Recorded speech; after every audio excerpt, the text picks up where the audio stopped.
ഒരു നേരത്തെ അന്നത്തിന് വകയില്ലാത്തവർ, നഗരത്തിലെത്തപ്പെട്ട് ഭക്ഷണം കഴിക്കാൻ കാശില്ലാതെ ബുദ്ധിമുട്ടുന്നവർ, ഭിക്ഷാടകർ. ഇനി മുതൽ കണ്ണൂർ നഗരത്തിലെത്തുന്നവരാരും പട്ടിണി കിടക്കേണ്ടി വരില്ല. വയറു നിറയെ ഭക്ഷണം നൽകാൻ അക്ഷയപാത്രം കണ്ണൂരിലൊരുങ്ങി.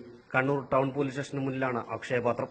വിശക്കുമ്പോൾ അവിടെ എത്താം, ഭക്ഷണപ്പൊതികൾ എടുക്കാം. വിശപ്പ് രഹിത നഗരം, അതുപോലെ ഭിക്ഷാടനരഹിത നഗരം എന്ന് പറയുന്ന ഒരു ആശയം പ്രാവർത്തിയാക്കുന്നതിന് വേണ്ടിയിട്ടാണ് ഈ പ്രോജക്റ്റ് കൊണ്ട് ഉദ്ദേശിക്കുന്നത്. ഒരു തരത്തിലുള്ള സംഭാവനയും സ്വീകരിക്കാതെയാണ് അക്ഷയപാത്രത്തിന്റെ പ്രവർത്തനം. സഹായിക്കാൻ മനസ്സുള്ള ആർക്കും ഭക്ഷണപ്പൊതികൾ അക്ഷയപാത്രത്തിൽ നിക്ഷേപിക്കാം, പുതുവസ്ത്രങ്ങൾ നൽകാം.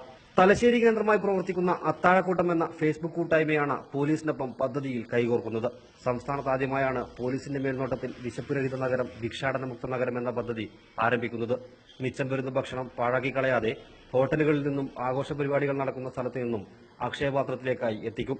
തലശ്ശേരിയിൽ നഗരത്തെ സംബന്ധിച്ചിടത്തോളം മുഴുവൻ ഭിക്ഷാടകരും 80% ഭിക്ഷാടകരെയും ഇല്ലായ്മ ചെയ്യാനും പോലീസിന്റെ സഹകരണത്തോടുകൂടി നഗരം സുരക്ഷിതമാക്കാനും സാധിച്ചിട്ടുണ്ട്. ആ ഒരു പ്രവർത്തന വിജയം നമ്മൾ കണ്ടെത്തിക്കൊണ്ടാണ് പോലീസുമായിട്ട് മുഴുവൻ സഹകരണത്തോടുകൂടി മുന്നോട്ട് പോകാൻ വേണ്ടി പോലീസ് സ്റ്റേഷനിൽ തന്നെ ഇത്തരം ഒരു ഫ്രീസർ പദ്ധതി നടപ്പിലാക്കിക്കൊണ്ട് ഞങ്ങൾ ഈ കണ്ണൂർ നഗരത്തെ വരവേൽക്കുന്നത്. ഭക്ഷണം കേടുകൂടാതെ സൂക്ഷിക്കാൻ ഫ്രീസർ അടക്കമുള്ളവ സജ്ജമാക്കി. പദ്ധതി ദുരുപയോഗം ചെയ്യാതിരിക്കാൻ CCTV ക്യാമറയും സ്ഥാപിച്ചു. സ്ഥിരമായി ഭക്ഷണം കഴിക്കാൻ എത്തുന്നവരെ നിരീക്ഷിച്ച് പുനരധിവസിപ്പിക്കാനും പദ്ധതിയുണ്ട്. ഞായറാഴ്ച മുതൽ അക്ഷയപാത്രം പ്രവർത്തിച്ചു തുടങ്ങും. ന്യൂസ് 18 കണ്ണൂർ.